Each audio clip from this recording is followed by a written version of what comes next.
चलिए देखा जाए क्वेश्चन नंबर 9 फ्रॉम एक्सरसाइज 19.12 क्या दिया गया है, बोला गया इंटीग्रेट करने के लिए आपको लिखा गया था dx upon root 7 minus 6x minus x square. So इसे कैसे इंटीग्रेट किया जाएगा।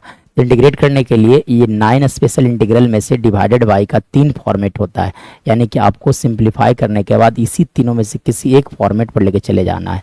Format number 1 root x square 1 by root x square plus a square, और कुछ ऐसा अगर आ सकता है रूट लिखा जा सकता है एक्स स्क्वायर माइनस ए स्क्वायर, और कुछ ऐसा सिंप्लीफिकेशन करने के बाद आ जाए root a square minus x square. ये तीनों फॉर्मेट का अलग अलग फार्मूला होता है, लेकिन बनाने का तरीका एक ही होता है। ठीक है, चलिए तो कैसे इसे इंटीग्रेट किया जाएगा। तो देखो dx अपॉन, सबसे पहली बात जब इस फॉर्मेट में लेकर जाना होगा तो कोफिशिएंट ऑफ एक्स स्क्वायर को आपको हमेशा 1 बना लेना है।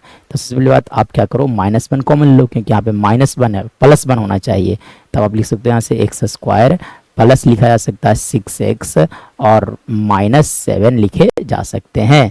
चलिए अब इसके बाद अगर बात किया जाएगा तो लिखा जा सकता है dx upon under root of, ठीक है, -1 एज इट इज। चलिए अब यहाँ से a प्लस बी का होल स्क्वायर मतलब a square plus 2ab plus b square, ये हम लोग को लिखना है ताकि इसका वैल्यू लिखा जाए a प्लस बी का होल स्क्वायर पे चला जाए। चलिए अब देखिए कैसे आप लिखोगे इस फॉर्मेट में। तो देखो यहाँ पे जो लिखा गया x, x का होल स्क्वायर आप समझ सकते हो। चलिए आगे 2a मतलब x लिख दिया जाए। अब आप खुद सोचो कि 2x में कितना से मल्टीप्लाई किया जाए ताकि वैल्यू 6x आ जाए, यानी कि 3 से, इसलिए कहा जा सकता है यहाँ से आप मल्टीप्लाई कर दो 3 से, यानी कि अब आपको क्या करना पड़ेगा, 3 का स्क्वायर ऐड और 3 का स्क्वायर सब्ट्रैक्ट भी करना होगा, यानी कि 3 का स्क्वायर को आप क्या कर लो, सब्ट्रैक्ट भी कर लो का होल स्क्वायर, और यहाँ से लिख दिया जाए -7।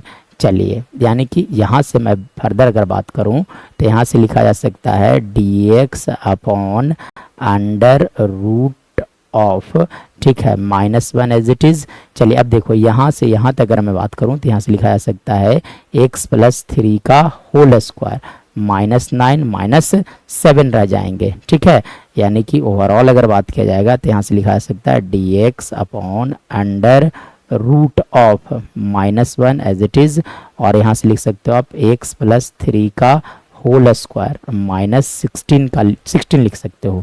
चलिए अब आप क्या करो, -1 से मल्टीप्लाई, तो जब आप -1 से मल्टीप्लाई करोगे तो लिखे जा सकते हैं dx upon under root plus 16, अब माइनस लिख सकते हो आप x प्लस 3 का होल स्क्वायर। चलिए अब यानी कि जो फॉर्मेट है ये देखो फॉर्मूला नंबर 3 पे आ गया। ठीक है, चलिए तो देखिए इस फॉर्मूले पे अगर सेट करूं मैं तो क्या लिखा आएगा। तो देखो 1 by root a square minus x square के फॉर्मेट पर सेट करना है, यानी कि मैं बात करूं तो यहाँ से लिखा जा सकता है dx अपॉन, चलो ये जो दिख रहा है आपको 16 को आप लिख सकते हो 4 का होल स्क्वायर, ठीक है, इनटू ये साइन चलेंगे और यहाँ से लिखा जाए x प्लस 3 का होल स्क्वायर। यानी कि अगर मैं बात करूं तो फॉर्मूला देखा जाए, सबसे पहली बात कि अगर जिस तरह से इंटीग्रेशन मिलता है, अगर dx अपॉन आपको लिखा हुआ मिल जाए कांस्टेंट का स्क्वायर माइनस वेरिएबल का स्क्वायर, तो इसके इक्वल टू लिखा जाता है sine inverse of x by a plus C.